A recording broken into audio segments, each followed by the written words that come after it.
श्री श्री राधा रमणो जयति भजनिताय गौर राधे श्याम। जप हरे कृष्ण राम। चरित सुधा श्री श्रीमद राधा रमण चरण दास देव बाबाजी महाशय। बड़े बाबा का जीवन चरित्र। मूल बंगला संपादक प्रकाशक श्री रामदास बाबाजी। प्रेमानंद संवाद।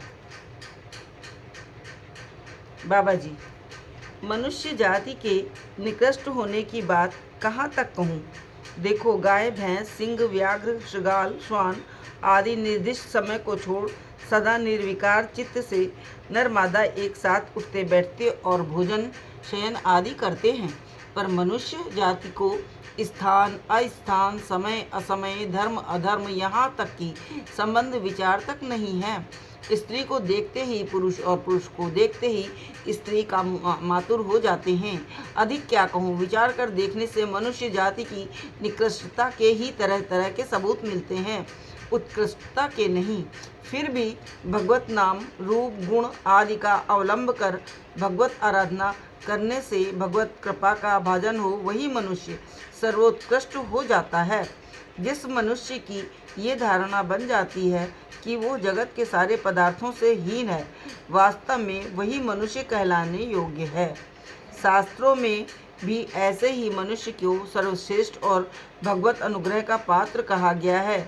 नीति शास्त्र में कहा है, आहार निद्रा भय मैथुनंच सामान्यम इतत् पशुभिर्नराणाम धर्मे ही तेषां धिको विशेषो धर्मेण हीना पशुभिः समाना। जो मनुष्य माया मोह में आबद्ध रहकर भगवत आराधना नहीं करता, उसे शास्त्रकार आत्मघाती कहते हैं।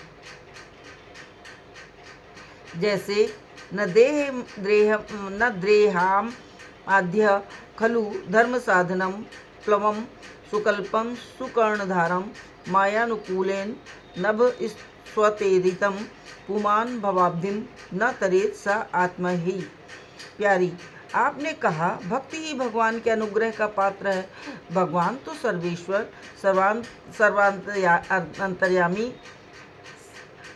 सर्व अनंतर्यामी, सर्वनियंता है। क्या उनके निग्रह का पात्र भी कोई है? यदि भगवान के निग्रह और अनुग्रह दोनों के ही पात्र हैं, तो क्या उनमें वैषम्य दोष नहीं होता? वे जगत के माता पिता हैं। संतान चाहे योग्य हो चाहे अयोग्य, रूपवान हो चाहे कुरूप, धार्मिक हो या अधार्मिक, माता पिता के स्नेह में क्या इस कारण से कोई अंतर हो सकता है? बाबाजी, भगवान में कदापि वैषम्य दोष नहीं हो सकता। उनमें जो वैषम्य दिख पड़ता है, वो वास्तव में उनमें नहीं है, वो तो पात्रों का ही गुण दोष है। इस संबंध में एक साधारण दृष्टांत सुनो। एक दिन मैं दोपहर के समय एक पहाड़ के ऊपर गया। धूप बहुत तेज थी। मैं छाया ढूंढने लगा। देखा कि एक समतल स्थान पर दो पत्थर पड़े हैं। दोनों कोई हाथ भर के हैं और ठीक एक से रंग और आकार के हैं। बहुत देखभाल करने पर भी मैं उनमें किसी भी प्रकार का भेद न पा सका। पर देखा कि एक पत्थर से अग्नि निकल रही है। उसके ऊपर शुष्क तृण, लता पता आदि गिरते ही जल उठते हैं। दूसरे पत्थर से पसीने की बूंदें निकल रही हैं। उसे स्पर्श कर देखा तो बहुत ठंडा लगा। तब एक साधु से मैंने पूछा कि ये क्या बात है? एक ही स्थान पर एक ही जात की दो वस्तुओं की क्रिया में पार्थक्य क्यों? क्या इस पत्थर पर सूर्य की किरणें नहीं पड़ रही हैं? उन्होंने कहा, बाबा, सूर्य का ताप तो सर्वत्र ही समान है, पर यह पत्थर सूर्यकांत मणि है। इस पर सूर्य की सामान्य किरणें पड़ने पर भी अग्नि निकलने लगती है, और यह चंद्रकांत मणि है। इस पर सूर्य की जितनी तेज किरणें पड़ती हैं, उतना ही ये अधिक शीतल, स्निग्ध और श्वेत बिंदुयुक्त हो जाता है। ऐसे ही देखो, एक तालाब में दो फूल खिलते हैं, एक कमल और दूसरा कुमुद। प्रभात में सूर्य की किरणें निकलते निकलते कमल प्रस्फुटित होने लगता है, और ज्यों ज्यों सूर्य की किरणें तेज होने लगती हैं, उसकी शोभा भी बढ़ जाती है। अभागिनी कुमुदनी प्रभात होते ही विराणी पत्नी के समान म्लान होने लगती है, और सूर्य का तेज जैसे जैसे बढ़ता है, वो अधिक म्लान होती जाती है। यहाँ क्या तुम सूर्य में वैषम्य दोष कहोगे? भगवान की कृपा भी इसी प्रकार सर्वत्र समान है, परंतु हमारी ग्रहण शक्ति में भेद होने के कारण उसके फलाफल में भेद होता है। पिता एक ही स्कूल में 2 पुत्रों को पढ़ने भेजता है। एक परीक्षा में सर्वप्रथम स्थान प्राप्त करता है, दूसरा फेल हो जाता है। एक कक्षा में ध्यान से पढ़ाई लिखाई करता है, इसलिए पास हो जाता है, दूसरा ध्यान नहीं देता, खेल कूद और असत कार्यों में रत रहता है, इसलिए फेल हो जाता है। इसे क्या माता पिता का दोष कहा जाएगा? भक्त भगवान के शरणापन्न हो कातर भाव से कृपा प्रार्थना करता है, भगवान उसमें शक्ति संचार करते हैं। अभक्त उनसे दूर रहता है और अभिमान के कारण अपने को ही ईश्वर मान विपत्ति में पड़ जाता है। इसमें भगवान का क्या दोष है? भगवान तो उसे कुपथ पर जाने को कहते नहीं, बल्कि नाना प्रकार से उसे कुपथ से हटाने की चेष्टा करते हैं। प्यारी, अच्छा भगवान जब हमारे प्रति इतने दयावान हैं, तो उन्होंने अनिष्टकारी काम क्रोध आदि की सृष्टि ही क्यों की? उन्होंने एक सुंदर पात्र में हलाहल विष भरकर जीव के सम्मुख रख दिया है, जिसका वो लोभवश पान करता है। ये क्या भगवान का अन्याय नहीं है? बाबा जी, ये तुम्हारी भूल है। परम मंगलमय भगवान ने इस जगत में जिन दशादश पदार्थों की सृष्टि की है, उनमें से एक भी हमारे लिए अनिष्टकारी नहीं है। एक व्यक्ति का घर जल जाता है, उसका इकलौता पुत्र और प्यारी पत्नी उसमें भस्म हो जाते हैं। वो व्याकुल हो भगवान से कहने लगता है, हे प्रभु, तुमने अग्नि की सृष्टि न की होती तो आज मेरे धन दौलत स्त्री पुत्र का नाश न होता। अग्नि की सृष्टि कर तुमने बड़ा अन्याय किया।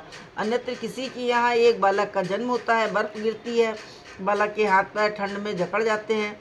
उसी समय कोई व्यक्ति अग्नि को सेक अपने बालक को स्वस्थ करता है। उस समय वो व्यक्ति भगवान को धन्यवाद देता है और कहता है, प्रभु, तुम्हारी कैसी अपार कृपा है। यदि तुमने अग्नि की सृष्टि न की होती तो आज इस शिशु के प्राणों की किसी प्रकार रक्षा न होती। अब तुम इसे अग्नि का दोष कहोगे या गुण? एक व्यक्ति एक डॉक्टर के यहाँ अलमारी में एक विष की शीशी रखी देखता है। डॉक्टर उससे कहता है, सावधान, इस शीशी के स्पर्श से ही मृत्यु हो सकती है। तब वो बड़ी विरक्ति से डॉक्टर से कहता है, ये आप लोगों का कैसा अन्याय है। लोगों के उपकार के लिए आप डॉक्टर बने हैं, फिर ऐसा अनिष्टकारी पदार्थ क्यों रखते हैं? डॉक्टर कुछ उत्तर नहीं देता। थोड़ी देर में उसे एक रोगी की चिकित्सा के लिए बुलाया जाता है। रोगी को सन्निपात है, नाड़ी छूट जाती है। डॉक्टर पूर्वोक्त व्यक्ति से कहता है, इस विष की शीशी को लेकर जरा मेरे साथ चलिए। वो व्यक्ति विष की शीशी लेकर उसके साथ चल देता है। रोगी के निकट पहुंचते ही डॉक्टर उससे कहता है, इस शीशी से 6 बूंदे थोड़े से जल में मिलाकर इस रोगी को पिला दें। वो पहले समझता है कि शायद डॉक्टर रोगी की असंवेदना को देख विष द्वारा उसके प्राण हल उसे कष्ट से मुक्त करना चाहता है। डॉक्टर के विशेष अनुरोध पर वो 6 बूंदे रोगी को पिला देता है। 2 ही मिनट में के भीतर रोगी की अवस्था में परिवर्तन होने लगता है। एक बार और 6 बूंदे विष दिए जाने पर वो स्वस्थ हो जाता है। तब डॉक्टर कहता है, महाशय, अब समझे विष का उपयोग। कभी कभी विष भी अमृत हो जाता है। प्राण विनाशकारी पदार्थ प्राण रक्षक हो जाता है और व्यवहार दोष से अमृत भी विष के समान फल देने लगता है।